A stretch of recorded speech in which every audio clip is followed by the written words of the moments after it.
Goeiedag!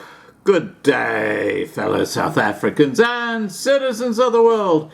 And this is another huge shout out to Fiona, another one of her articles about life with the Zulus and their beliefs. And this is called The Honey Guide.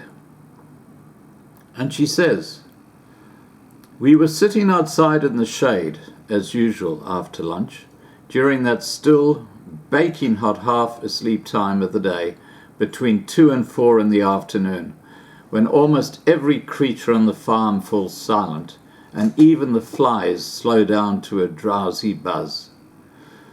Our parents were asleep, my father in their bedroom, with the curtains firmly drawn against the fierce heat, and my mother on the cool front veranda, in a white cane armchair, with her feet propped up on a matching footstool. She always fought resolutely against having an afternoon nap, even on the very hottest days, but my father insisted, not concerned for her welfare, but for his own sake.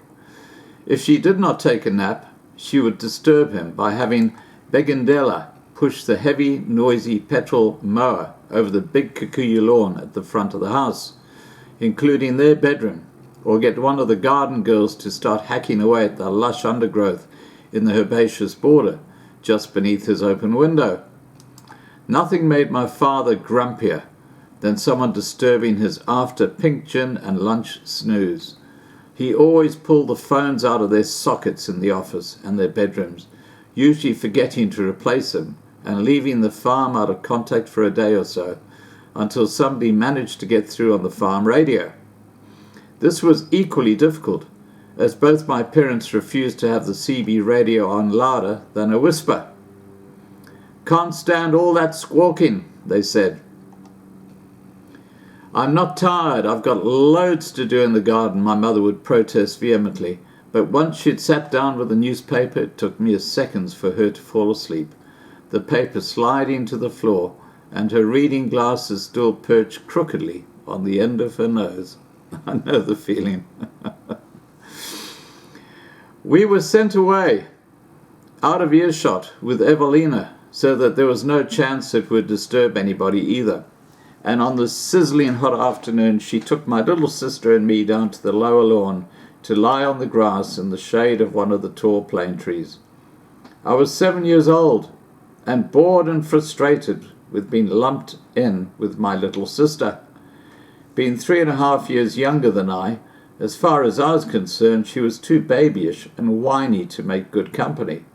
I had little to do, and so I amused myself by tormenting her at every opportunity. I quite enjoyed playing with the knobbly bobbles that lay around the base of the vast trunks, seed pods dropped by the tree in the late summertime. They also provided the means by which I could create some mischief. I surreptitiously picked them apart and pulled out tufts of the golden hair-like centers. I discovered that the prickly fluff made excellent itching powder. Suddenly I leaned over and stuffed the fluff down the back of my sister's shirt, making her shriek in outrage and turn into a pummeling fury who pushed me to the ground, where I lay laughing, trying to grab her ankles as she kicked at me with her small bare feet. Now, I have to tell you, I went to Cornwallis, and that's the boarding school, or used to be a boarding school, in Pietermaritzburg. Very, very historic old school for kids up to about 11, 12 years old. It's like a junior school. And all the way up the main road from the road coming to the main lobby area of the school were these huge London planes. And London planes in winter developed these seed pods.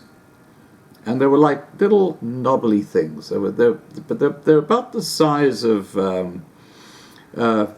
nearly the size of a ping pong ball, but slightly smaller. But if you broke one of these things open, what a feast. It had these fine little hairs that Fiona's talking about here. And I used to run up to my mates from the back. We had these car key closed, and it was quite easy to get into the back of someone's car key. And I'd put my hand on the back of their car key, and I'd drop some of this stuff from the seed pod down the back. And within seconds, they would be scratching madly. It was such a thing to see. And of course, I was often the victim caught by other people. It was one of those things that we did at boarding school. So I know exactly what Fiona's talking about here. Getting back to the story.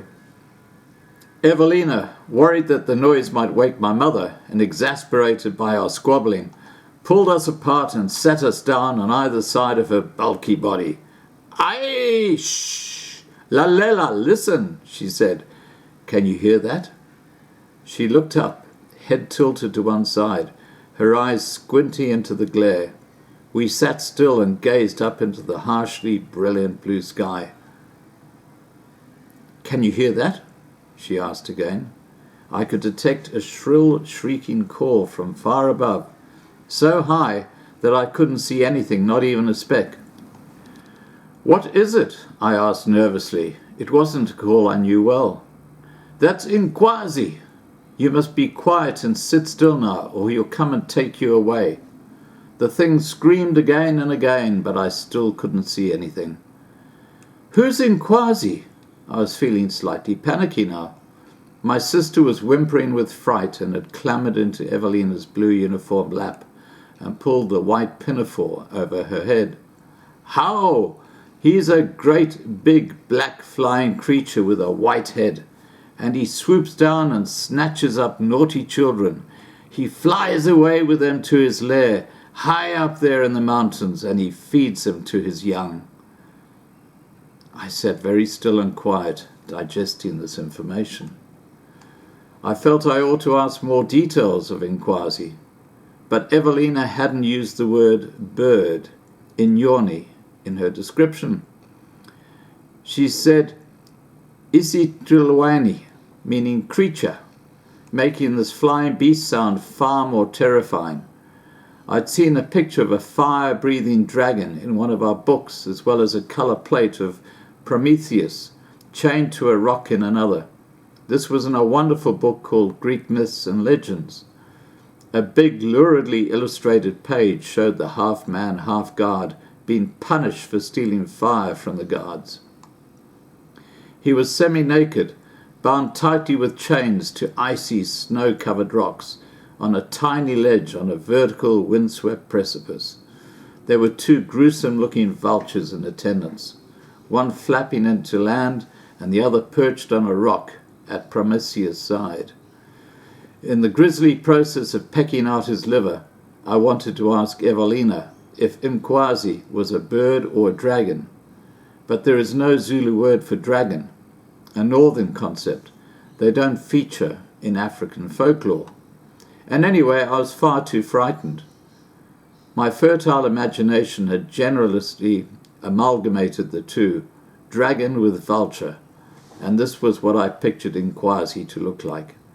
I inched nearer her soft, comforting hip and slipped my hand into the pocket of her white penny. "He won't take you if you sit still now and be good," she reassured me. "He only takes very naughty children." I wriggled down so that I lay on the grass with my head on her leg, still staring into the sky, to see if I could catch a glimpse of the terrifying dragon bird. I trusted Evelina implicitly, and I knew that if we were in any danger from the creature, she'd run with us into the house where we'd be safe. As I lay there, I heard another call. This time it came from a thicket of bushes just before the lawn. "Victor! Victor!" the bird called over and over again. I sat up again startedly, eyes wide with alarm. "Who's that?" I asked Evelina anxiously. "Hi! That's just Ingede, the greater honey guide," she laughed. "Will he harm us?" I asked. "He tried to kill me once." She smoothed her dark blue hem over her wide brown knees with satisfaction. I scrambled to my feet, terrified, ready to run back to the house, but she pulled me gently back onto the kikuyu grass. "Sit still and I'll tell you." She patted her leg for me to put my head back on her thigh. My sister had fallen fast asleep, sprawled on Evelina's lap, her thumb plugged firmly into her mouth. Evelina said proudly, "It was long ago when I was still a intombi, or maiden.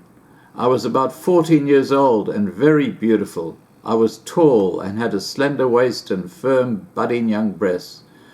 I came to the farm with my mother when I was still a child, and I grew up over there." And she pointed behind us to beyond the clump of massive gum trees, where the round thatch huts with their grey mud walls stood in a cluster.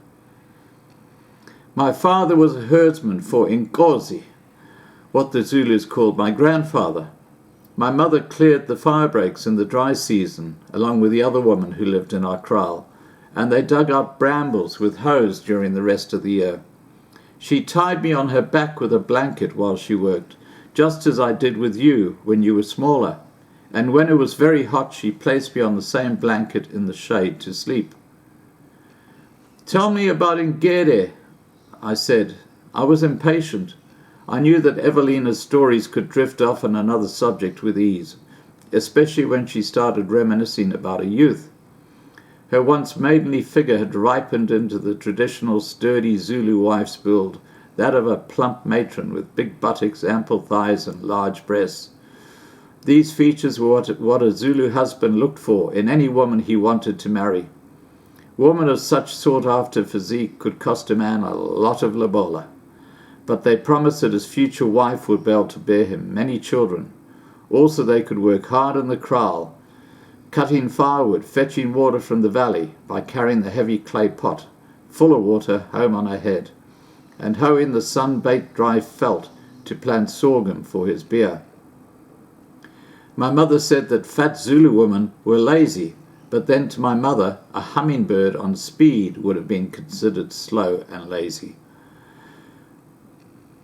Anyway, Evelina continued, "As I said, I was young, too young to marry, but old enough to perform some of the duties around our huts.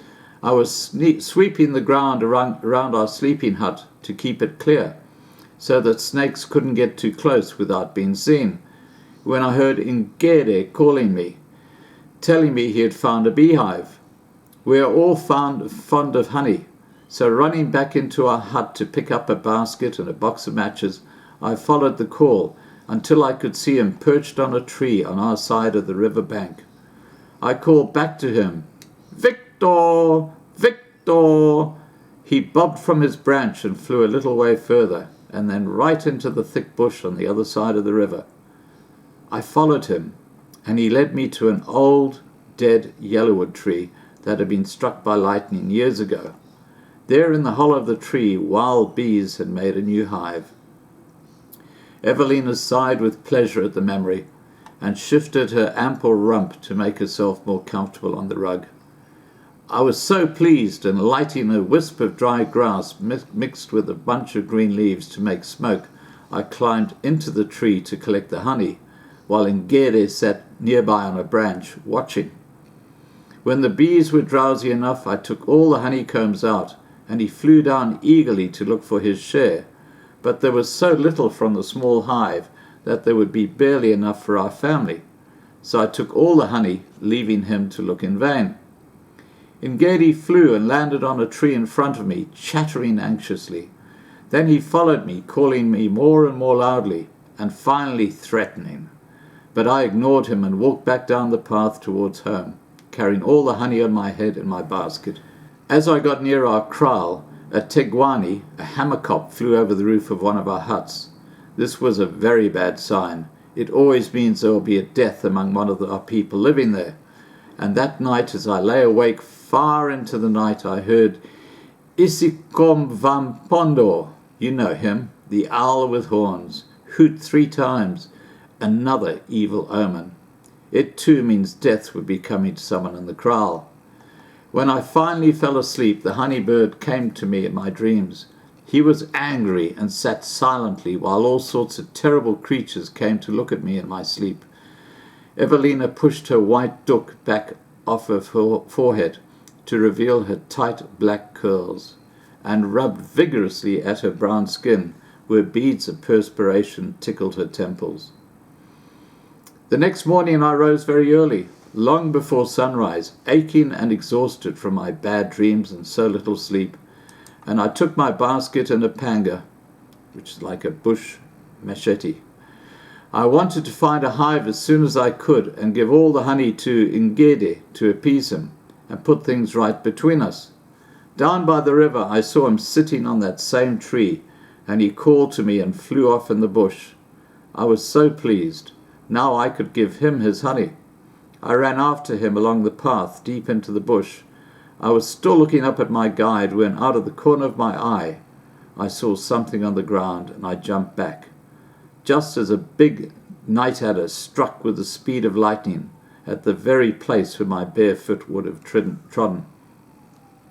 I ran back down the path as fast as I could, and I swear I heard Ngedi laughing at me from his tree.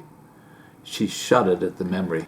He flew away further down towards the river again, chattering Evelina, sounding exactly as if he knew where there was a hive. Eager to please him, I ran after him, looking carefully where I trod. On the river bank he stopped again, this time at the top of a very big old knob thorn tree overlooking the water.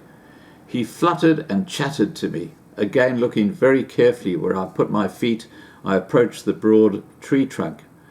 As I pulled myself up to the first branch, I found I was looking into a pair of slitted, glowing, yellow-green eyes.